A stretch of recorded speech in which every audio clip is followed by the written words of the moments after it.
இந்த காணொளியை பார்க்கறதுக்கு முன்னாடி தமிழ் ஜனம் யூடியூப் சேனலை சப்ஸ்கிரைப் பண்ணாம நீங்க பார்த்துட்டு இருந்தீங்கன்னா கண்டிப்பா சப்ஸ்கிரைப் பண்ணிட்டு நீங்க பாருங்க. 1984ஆம் ஆண்டு கொடைக்கானலில் அப்போதைய முதலமைச்சர் எம்ஜிஆரின் முயற்சியால் தாழ்த்தப்பட்ட பொருளாதாரத்தில் பின்தங்கிய பெண்கள் முதுகலை மற்றும் ஆராய்ச்சி கல்வியை பெற வேண்டும் என்பதற்காக தொடங்கப்பட்டதுதான் இந்த அன்னை தெரசா பல்கலைக்கழகம்.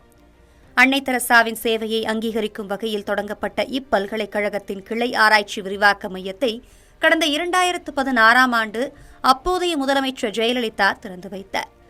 பொருளாதாரத்தில் பின்தங்கிய மாணவிகள் அதிகம் பயிலும் இந்த ஆராய்ச்சி மையத்தை மூட முடிவு செய்திருப்பது கல்வியாளர் மத்தியில் கடும் அதிருப்தியை ஏற்படுத்தியுள்ளது. சார், இது ஒரு மிகப்பெரிய நெருக்கடி. இன்னைக்கு சமூக நீதி அரசு அப்படின்னு சொல்ற திமுக அரசு பெண் கல்விக்கான ஒரு மாபெரும் வாய்ப்பை இன்னைக்கு தடுத்து நிறுத்த முயற்சி பண்றாங்க.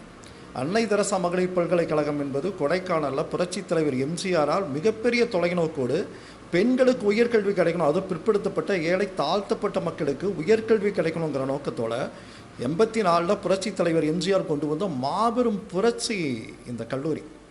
இது புரட்சித் தலைவி அம்மா அந்த வழி வந்தவங்க மீண்டும் நம்ம கோயம்புத்தூருக்கு இந்த வாய்ப்பை கொடுக்கணும் அப்படிங்கிறதுக்காக 110 விதியின் கீழே 2013 ஒரு அற்புதமான ஒரு கல்லூரியை இங்க இருக்கிற பெண்களுக்காக உருவாக்கி கொடுக்குறாங்க.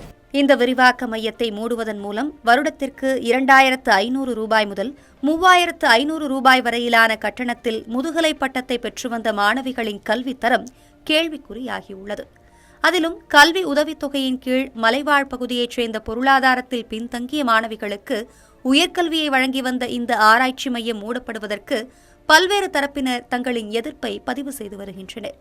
மேலும் அதிமுக ஆட்சி காலத்தில் கொண்டுவரப்பட்ட காரணத்தினால் போதிய இடம் ஒதுக்காமல் அலைக்கழிப்பதாகவும் குற்றச்சாட்டு எழுந்துள்ளது. குறிப்பாக உயர்கல்வியிலே மிக எளிமையாகவும் அதே சமயம் பணம் அதிகமில்லாமல் செலவு அதிகமில்லாமல் மிக குறைந்த கட்டணத்தில் உயர்கல்விக்காக பெண்கள் அந்த கிளையை பயன்படுத்தி கொண்டிருந்தார்கள். அதற்கு அதிமுக அரசு காலத்திலே 20 ஏக்கர் நிலம் பிளிச்சி கிராமத்தில் ஒதுக்கீடு செய்யப்பட்டிருந்தது. ஆனால் திமுக அரசு வந்ததற்கு பின்பாக அந்த நிலத்தை மத்திய சிறைக்காக எடுத்தார்கள்.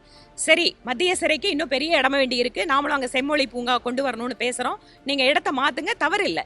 ஆனா ஒரு பெண்கள் உயர்கல்விக்காக கொடுக்கப்பட்ட இடத்தை நீங்கள் எடுக்கின்ற பொழுது ஒன்று மாற்று இடம் வழங்கப்பட்டிருக்கணும். இல்லைன்னு சொன்னா அவங்களுக்கான அந்த ஒரு நல்ல கட்டிடத்தை அவர்கள் வாடகையை அரசாங்கமே கொடுக்கிற மாதிரி ஏற்பாடு பண்ணியிருக்கணும். இது எதுவுமே இல்லாம திராவிட மாடல் சமத்துவம் பேசுறோம், பெண்களுக்காக நாங்க நீதி கொடுக்கறோம்னு சொல்லிட்டு பெண்களுடைய உயர்கல்விக்கு இருக்கின்ற வாய்ப்பை தட்டி பறித்திருக்கிறது இந்த திராவிட மாடல் அரசு. உடனடியாக அன்னை தெரசா பல்கலைக்கழகத்தினுடைய கிளை தொடர்ந்து கோயம்புத்தூரில் இயங்குவதற்கு அரசு நடவடிக்கை எடுக்க வேண்டும் என்பது எங்கள் கோரிக்கை.